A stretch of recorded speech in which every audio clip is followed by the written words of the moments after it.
ৰূপহী হাতৰ গৰাজানত অৰুণোদয় আঁচনিৰ প্ৰপত্ৰ জব্দ নিৰ্বাচনী বিষয়াৰ গৰাজানত উত্তপ্ত পৰিস্থিতি দ্বিতীয় পৰ্যায়ৰ লোকসভা নিৰ্বাচন সমাগত বিজেপিয়ে নগাঁও লোকসভা সমষ্টিৰ একাংশ গয়া ৰাইজক ভুৱা অৰুণোদয় ফৰ্ম বিতৰণ কৰাক গৰাজানত উত্তপ্ত পৰিস্থিতি কংগ্ৰেছৰ মহলত প্ৰতিক্ৰিয়াৰ সৃষ্টি হৈছে। এতিয়া আমাৰ প্ৰত্যেকটো গাঁও পঞ্চায়তৰ পৰা খবৰ আহি আছে তেওঁলোকে এইবিলাক ফৰ্ম বিতৰণ কৰি আছে। কি ফৰ্ম? এই অৰুণোদয় ফৰ্ম বিতৰণ কৰি আছে। এইবিলাক ভুৱা ফৰ্ম, একো কামত নিদিয়ে, মানুহক ভোটৰ কাৰণে প্ৰলোভন দি আছে। আৰু বৰহমপুৰৰ বিধায়ক জিতু গোস্বামী ডাঙৰীয়াও বিভিন্ন সভা সমিতিয়ে কৈ আছে যে এইবিলাক দিবলৈ, কেতিয়াও ইলেকশ্যন কমিশ্যনাৰ এইবিলাক নেদেখে নেকি। আৰু আমাৰ যি জিলা প্ৰশাসন আছে তেওঁলোককো অনুৰোধ কৰিছোঁ, ইলেকশ্যন কমিশ্যনাৰকো অনুৰোধ কৰিছোঁ, এইবিলাক ধৰিব লাগে। ৰুলিং পাৰ্টি হ'ল বুলি যিটা কাম কৰিব, নিৰ্বাচনী বিধি উলংঘা কৰিব, এইবিলাক আমি নামানো। যদি তেওঁলোকে বন্ধ নকৰে তেতিয়াহ'লে আমি আইনৰ আশ্ৰয় ল'ম বুলি কৈছোঁ।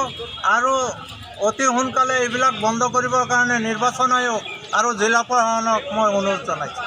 অলপ আগতে আমাৰ এই পদুমনি টাউন 4 নম্বৰ আৰু 9 নম্বৰ ৱাৰ্ডত আৰু জিতু গোস্বামী ডাঙৰীয়া আৰু বিজেপিৰ ষ্টেট প্ৰেচিডেণ্ট সোমাই তেখেতে অৰুণোদয় ফৰ্ম আৰু মহিলাসকলক 10,000 টকা একাউণ্টত সোমাই দিব এটা মিছা প্ৰবঞ্চনা দি মানুহবিলাকক একত্ৰিত কৰি ফৰ্ম বিতৰণ কৰিছে। আৰু এইটো মিডিয়াৰ মাধ্যমত কিছুমানে হেৰি কৰিছে, ভিডিঅ' ফুটেজ লৈছে।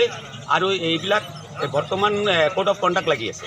এই কোড অফ কণ্ডাক্টৰ ভিতৰত এতিয়া কংগ্ৰেছে কেনেকৈ ফৰ্ম বিতৰণ কৰিব বা বিজেপিয়ে কেনেকৈ ফৰ্ম বিতৰণ কৰে, এইটোতো কোনো দলীয় পক্ষই ফৰ্ম বিতৰণ কৰিব নোৱাৰে।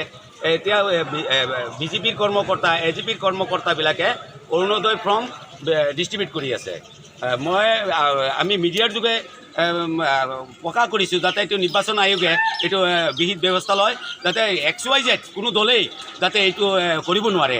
আজি বিজেপি কেনেকৈ কৰে আৰু বা কংগ্ৰেছে কেনেকৈ কৰিব বা এজিপি কেনেকৈ কৰে, আদাৰ্ছ ৱাইজ যিবিলাক দল আছে, ৰাজনৈতিক দল, সেইবিলাকে কোড অফ কণ্ডাক্টৰ মাধ্যমত প্ৰলোভনৰ ৰাজনীতি কৰিব নাপায়। এতিয়াকৈ বিশেষকৈ দেখা গৈছে যে বিজেপি কৰ্মকৰ্তাই গাঁৱে ভূঞে অলিয়ে গলিয়ে গৈ ৱাৰ্কাৰ লগাই সিহঁতে অৰুণোদয় ফৰ্ম আৰু মহিলাৰ একাউণ্টছত টকা 10,000কৈ ঢালি দিব আৰু কৈ আছে যে আপোনালোকে যদি বিজেপিত ভোট নিদিয়ে তেতিয়াহ'লে আপোনালোকৰ ৰেচন কাৰ্ড কাটি দিব।